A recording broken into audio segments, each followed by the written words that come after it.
know, there's at least 100,000 children who are trafficked within our borders each year here in the U.S. And this is something that's happening totally under the radar, totally under our noses. It happened right down the street from my house. Traffickers need to get girls and boys somewhere, and high school is a perfect example of how they're going to find them.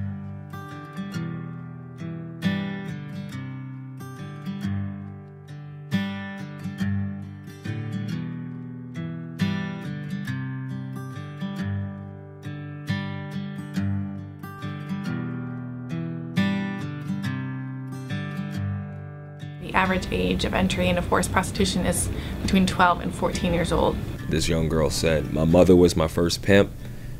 She used to sell me to the landlord and to other men who were looking for younger ladies." Knowing that people my age, people younger, are the targets for all of this, it hurts.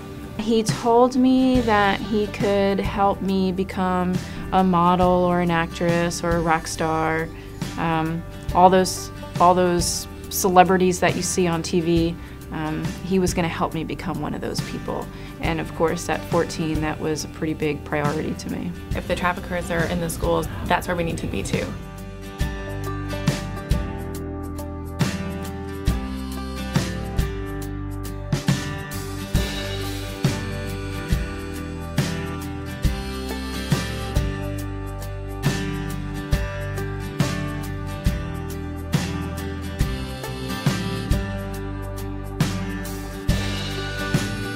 I was listening to a podcast, and the information and the statistics that she was sharing were completely shocking, because I had absolutely no idea what human trafficking was, let alone that it existed here in America. I was a lead pastor at a church outside of Washington, D.C., and there was a group of pastors that got together really concerned with the issue of human trafficking and the domestic sex trade industry right in our own backyard.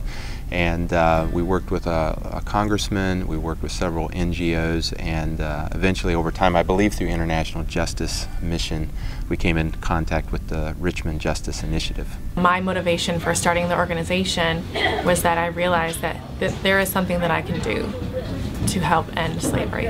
You know, I think for me the ideal outcome of the Prevention Project and even my role in the Prevention Project is definitely catalytic in nature. I mean, the desire is, can we not get a little further upstream in preventing this injustice that is going on? And I would hope that with every session that there's a bit of education, of equipping, of empowerment that's going on with these teenagers, so that in a very catalytic way they've been inspired to join in on the fight. We were given the opportunity to apply for a grant, and it had to be education focused, and as soon as I heard that, I knew what we needed to do with the money. Prevention is one of the biggest parts of fighting sex trafficking and labor trafficking, especially because traffickers target teens and preteens. So they need to know what to expect. They need to know what to be looking out for. I had no idea that this guy that I met at the mall, he was using a common lure. So he was using a tactic that's commonly used today. So had I gotten that prevention or awareness in middle school, I might have known what was going on. It's just such a no-brainer that we have to be in the schools. There are simple things, but crucial things that students need to know so that they are no longer a target for traffickers. And so that's the information that we're bringing through the Prevention Project. There are very few groups, individuals, organizations, anyone who's doing what the Prevention Project sets out to do, which is to teach teens about the issue of human trafficking in a way that they can grasp and in a way that will empower them to prevent trafficking from happening within their communities, within their own lives, and then also equip them to protect other people. We are reaching the students before they become a victim, before they become a buyer, before they become a trafficker. I came in to speak to the students of the Prevention Project, and I talked to the students about how many advertisers target children and teens, and they don't realize that they're being targeted. They don't realize that they're being manipulated. And so the media sort of instills values in students without them realizing it, and it's these very messages and these very values that traffickers will often exploit. Something practical to get the students to do is to talk about the music that they listen to. Since music is huge in our culture, and I think shapes and even molds a lot of what the young people think and feel, and even how they interact with one another. Just the students that were in this class and taught the class, and just by looking at the music and saying, hey, like, do you really understand what they're saying? Do you really understand the implications of this? And for the students to come along right with their peers, right with their circle of friends and their community, and say, man, this is what I learned. This is what's really happening. And I think it'll just be eye-opening. So not saying, throw away all your music, but I think a lot of students will be surprised to see, specifically in that industry, how much is glamorized. We are completely unveiling the lures and the tricks of traffickers. We are de-glorifying what society and what music thinks a pimp is. My own personal background growing up as a city kid, I've seen pimps, knew of a couple of them personally. So I kind of had some idea, some were misconceptions, but at least an idea what a pimp is and how he or she operates. And so it was pretty easy for me to kind of engage with students, actually work with them, and already knowing that, you know what, we all fall into this category of what we think it is. So then when it came to like the research and stuff like that, just the information that was provided by the project, and just, you know, asking different people who are heavily involved in this, and this is their passions, what they do, just kind of put me on my own personal journey for the last couple of months to kind of see, okay, what is really going on behind the scenes. When you begin to understand the correlation that exists between pornography consumption and human trafficking, that connection there, it's undeniable. And you know, my desire is to just start a conversation. We are creating abolitionists. We are making these students leaders and mentors in this generation. We wanted to really establish in the minds of students the possibility, we believe the fact, of the connection between pornography consumption, and human trafficking. To begin with, you know, we had them all in the same room and just began to open up the floor to let them share from their journal.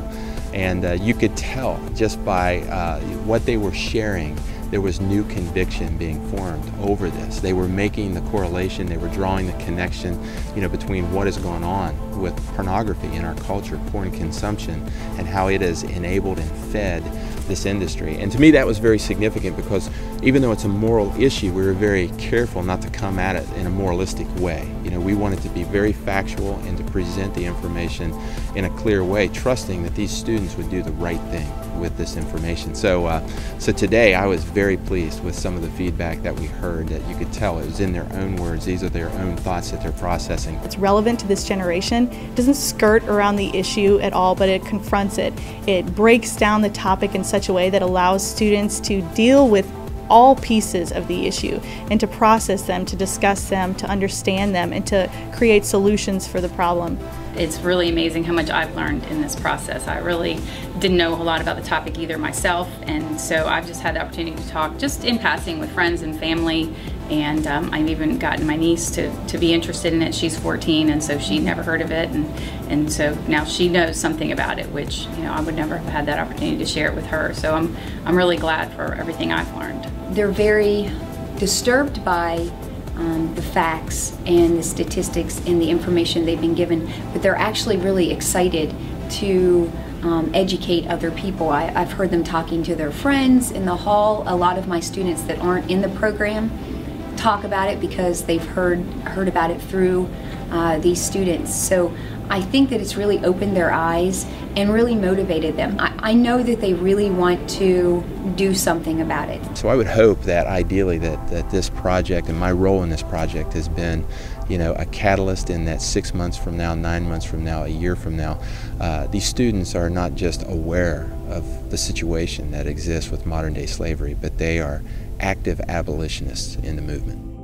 I can see this clearly now that I'm educated about the topic, that this is not okay.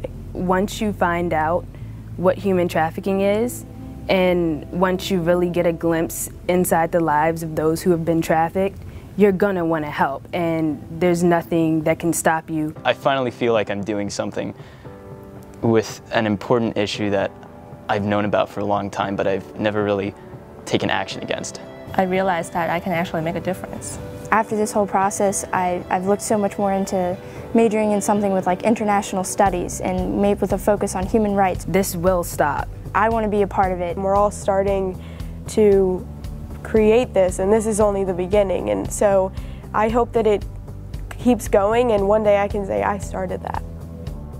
There's obviously an epidemic. We need this program in every school in America. Human trafficking is a huge issue. Look at the stats, look at the figures, and it affects young people. And anything that affects young people, it's our job as a country, as a society, as a community, as teachers to educate kids about that. What are we doing to produce advocates for abolition? You know, what are we doing to help young people organize in a way that they can be excited about changing their generation? They're trailblazers, and to me, that's what makes this program powerful. Is that it is very much from the bottom up, from you know, even a grassroots, very simple beginnings. You are again, you're educating young people with the truth. You're equipping them in how to organize. You're empowering them to do it, and you're setting them up for success. And exponentially, if that were to happen throughout our region, throughout the state, throughout the nation, I think that you would see a swelling tide that could just quickly overcome a lot of the atrocity that we're seeing here on the home front and even globally. The Prevention Project is really important to be included in schools. I think that a lot of times teachers and parents reach out to me, but I don't have a program to tell them to go to. At least before the Prevention Project I didn't. So now I have a resource to recommend. It's important for teachers to learn about this program and put it in part of their curriculum. This is something important that teenagers need to hear, and it's something that I think a lot of teenagers have never heard about. When I was trafficked at age 14, I didn't understand that I was victimized. And part of that reason is because I didn't understand about trafficking. I didn't know those words, human trafficking. And when I was arrested, the people who arrested me also didn't know the words human trafficking. So it has to start with that education. If kids are to understand that they could be victimized, or child victims who have been victimized, if they're going to really understand that an adult has exploited them or manipulated them, I think that we need the education in place to help them understand. I am an abolitionist. I'm an abolitionist. I'm an abolitionist. And I am the Prevention Project. I'm the Prevention Project. I'm the Prevention Project.